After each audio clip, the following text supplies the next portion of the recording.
너와 나의 여름이 닿을 때 봄비 눈 지음 소담 출판사.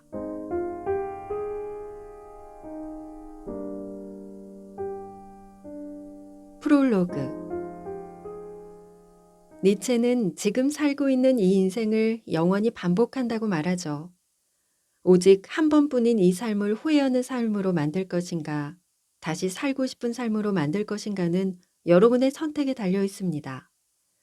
또다시 살아도 괜찮을 만큼 충분히 만족스러운 삶을 사세요. 이번 학기 수업은 오늘이 마지막이네요. 겨울방학 잘 보내세요. 수고하셨습니다, 수고하셨습니다, 교수님. 교수님. 종강 소식에 들뜬 학생들은 쾌활한 목소리로 인사했다.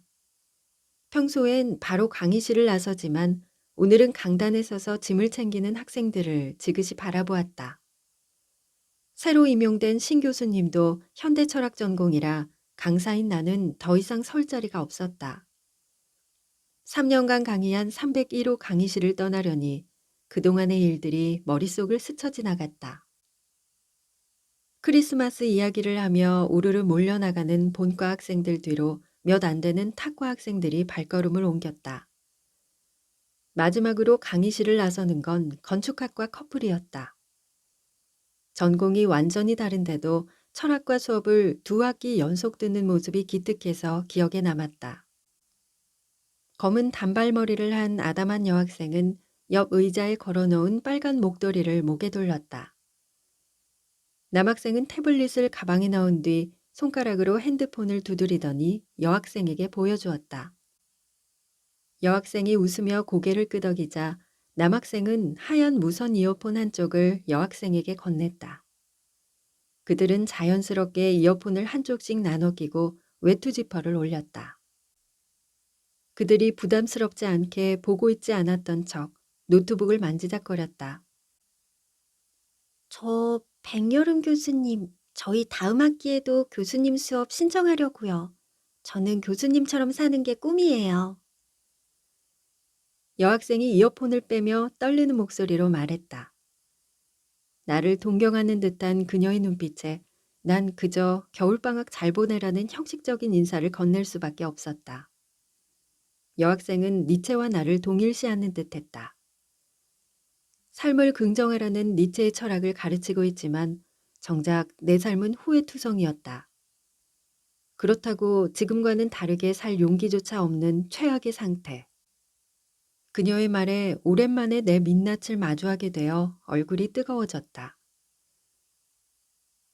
짐을 챙겨 복도로 나오자 엘리베이터 앞에는 아직 학생들이 삼삼오오 모여 종강 파티 이야기를 하고 있었다. 그들 옆에 있으면 괜히 흥을 깰 듯해 가벼운 인사를 나누고 계단으로 내려갔다. 1층에는 학과장님과 새로 임용된 신 교수님이 이야기를 나누고 계셨다. 백 박사 마침 잘 왔네. 이쪽은 신 교수. 서로 안면이 있나? 네, 신 교수님 니체 강의 유명하죠. 학생들도 더 많이 배울 거예요.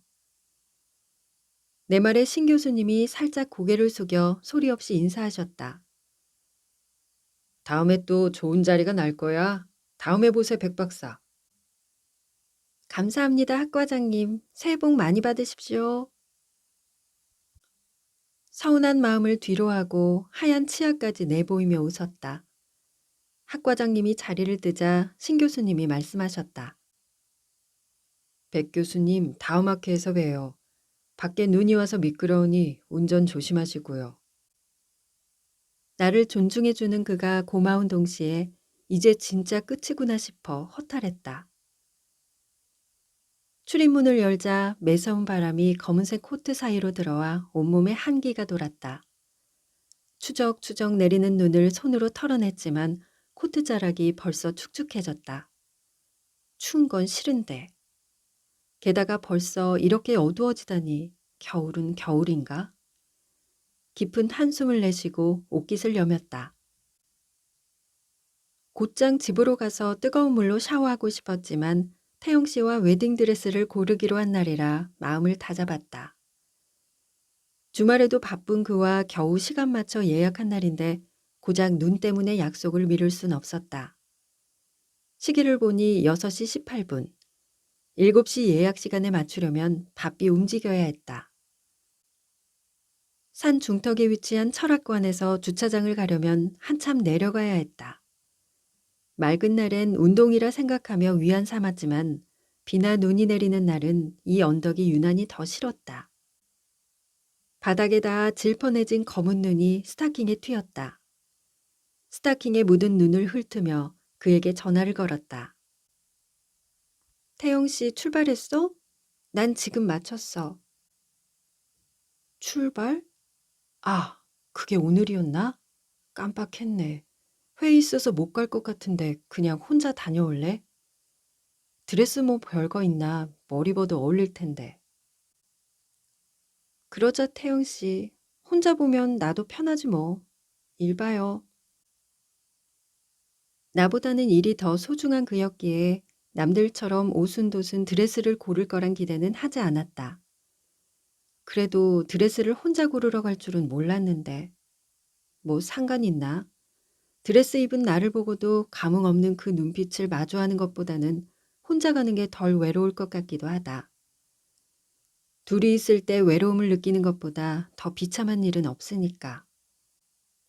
아무 반응 없는 예비신랑 때문에 눈치 보는 직원에게 부끄러운가 봐요 라고 애써 변명하지 않아도 되고, 다들 하는 결혼, 다들 입는 드레스, 그게 뭐 별거라고. 다른 사람들은 결혼 준비하면서 많이 다툰다던데 우리는 그런 것도 없었다. 서로에 대한 애정과 기대가 없어서일까? 그저 무료한 일들의 연속이었다. 태영 씨는 1년 전 소개팅으로 만났다. 서로가 없으면 안 될 것 같은 젊은 날의 열정은 없었지만 그렇다고 만나지 않을 모난 점도 없었다. 무난한 만남을 이어가다가 그가 40이 된 올해 당연하다는 듯 양가 부모님께 인사를 드렸다. 첫 키스를 할 땐 귓가에 종소리가 울리고 결혼할 상대를 만나면 이 사람이다 싶다고 하던데 나는 둘 다 느끼지 못했다. 하지만 나는 그가 건넨 동그란 반지 안에 4번째 손가락을 넣었다. 어떻게든 다수에 속하고 싶었으니까. 무리에서 벗어나지 않는 평범함에서 얻는 안정감이 무엇보다 중요했다. 핸드폰을 쥐고 있는 손끝이 시려 코트 주머니에 손을 푹 찔러 넣었다. 주머니에 손을 넣은 채 걸어 내려가는데 뒤에서 타이어가 끌리는 날카로운 소리가 들렸다. 고개를 돌리니 눈을 뜰 수 없을 정도의 밝은 불빛에 눈이 시렸다. 곧이어 머리가 뜨거워졌다. BCD 카페. 어떻게 된 거지? 커피 향이 코끝에 감돌아 눈을 떴다. 나는 푹신한 소파에 앉아 주위를 둘러보았다. 전체적인 골조가 목재로 되어 있어 싱그럽고 편안한 분위기의 카페 안이었다. 나무로 된 탁자와 짙은 녹색 소파 사이마다 키가 큰 식물들이 있었다. 나무에 가려 잘 보이진 않았지만 사람들이 꽤 많은 것 같았다. 그런데도 이상하리만큼 고요했다. 내가 앉은 자리는 아주 큰 창문 옆이었다. 유리창 너머로 넓은 연두빛 잔디밭이 보였다. 살짝 열린 창문 사이로 따뜻한 햇살과 바람이 들어왔다. 분명 겨울이었는데. 고요한 정막과 따스한 바람에 이곳이 평범한 카페가 아님을 직감적으로 알 수 있었다. 우선 카운터로 가서 이곳이 어디인지, 오늘이 며칠인지부터 물어봐야겠다. 사장님, 사장님. 안녕하십니까? 카운터 안쪽에서 70대로 보이는 여인이 나오며 말했다. 사장님, 이상하게 들리실 수도 있지만 여기가 어딘가요? 혹시 지금 며칠이죠? 천천히 설명드리겠습니다. 자리에 앉아 계시죠. 그녀의 목소리는 낮고 차분했다. 그녀가 주는 왠지 모를 위압감에 더 이상 말을 잇지 못하고 돌아섰다. 소파에 앉아서 이게 어떻게 된 일인지 찬찬히 돌이키고 있는데 여인이 걸어왔다. 그녀는 흰 머리가 은발로 보일 정도로 매력적인 머리칼을 가지고 있었고 걸음걸이는 우아했다. 발목까지 오는 짙은 녹색 원피스를 입은 그녀가 내 앞에 멈춰섰다. 어서 오십시오, 백여름님. 나를 어떻게 아느냐고 물으려는 순간 백발의 여인이 고개를 숙이며 말을 이었다. 먼저 조의를 표합니다. 백여름님은 금일 교통사고로 사망하셨습니다. 이 카페는 이승에서 죽은 사람들이 완전한 죽음의 세계, 저승으로 가기 전 머무는 공간입니다. 네? 너무 당황한 나머지 다른 말이 나오지 않았다. 그녀의 얼굴을 멍하게 바라보니 그녀는 익숙한 듯 말을 이었다. 이곳은 BCD 카페 4호점입니다. 혹시 인생은 B와 D 사이 C다 라는 말을 들어보셨나요? 갑작스러운 질문에 당황스러웠다. 그녀가 하는 모든 말이 비현실적으로 느껴져서 아무 말도 할 수 없었다. 이승에서는 BCD를 인생은 탄생과 죽음 사이의 선택이라고 해석한다고 들었습니다. 하지만 잘못된 해석입니다. C는 초이스가 아니라 찬스입니다. 우리에겐 삶이 끝나고 죽음으로 가는 사이 단 한 번의 기회가 있습니다. 잠시만요. 그럼 제가 죽지 않는단 말인가요? 죽음을 돌이킬 순 없습니다. 다만 과거의 삶을 1년간 살 수 있는 기회가 주어집니다. 무슨 말인지 이해가 안 돼요. 머리가 지끈거리네요. 네, 혼란스러운 게 당연합니다. 제가 따뜻한 차를 한 잔 가져오겠습니다. 여인은 별일 아니라는 듯 담담하게 말하며 카운터로 걸어갔다. 내가 죽었다고? 그럴 리 없잖아. 눈이 와서 길이 미끄럽긴 했지만 겨우 이런 일로 죽을 리 없어. 저 카페 주인도 의심스러워. 다른 사람한테 물어보는 게 좋겠어. 저기요. 뭐 좀 여쭤볼게요. 잎이 무성한 키 큰 식물을 손으로 살짝 잡고서 옆 테이블에 앉은 젊은 남자에게 말을 걸었다. 하지만 그는 눈을 감은 채 대답이 없었다. 묘하게 오싹한 기분이 들어 어깨가 움츠러들었다. 긴장된 마음으로 주위를 둘러보니 다들 가지각색의 자세로 소파에 기대서 눈을 감고 있었다. 온몸에 소름이 돋았다. 이곳을 빠져나가야 했다. 출입구를 향해 달려가자 여인이 내게 뭐라고 말하는 소리가 희미하게 들렸다. 나가야 한다는 확신이 들었기에 그 말을 무시한 채 출입문을 열고 잔디밭을 가로질러 달렸다. 그러나 곧 외마디 비명을 지르며 주저앉고 말았다. 잔디밭 아래는 낭떠러지였다. 비행기를 탄 것처럼 모든 건물과 산이 아주 조그맣게 보였고 구름이 손에 잡힐 듯 가까웠다. 등에 식은땀이 흐르고 맥박이 빠르게 뛰었다. 비틀거리다 떨어질 것만 같아 안전한 곳까지 기어왔다. 절벽을 바라보고 앉으니 숨이 턱 막혔다. 그때 여인이 내게 다가와서 손을 내밀었다. 괜찮으십니까? 죽음을 받아들이는 것은 쉽지 않은 일입니다. 안에 들어와서 차를 마시며 안정을 취하십시오. 의심스러웠지만 이곳에 기댈 사람은 그녀 하나밖에 없었기에 그 손을 잡고 몸을 일으켜 세웠다. 다리에 힘이 풀려 비틀거리며 자리로 돌아갔다. 이곳은 대체 다른 사람들은 왜 눈을 감고 있죠? 그리고 당신은 누구죠? 고인은 마지막으로 자신이 살고 싶은 시절로 돌아가서 1년간 지내는 기회를 얻게 됩니다. 고인의 혼이 그 시절로 돌아가는 동안 현재의 육체는 이곳 BCD 카페에 잠들어 있습니다.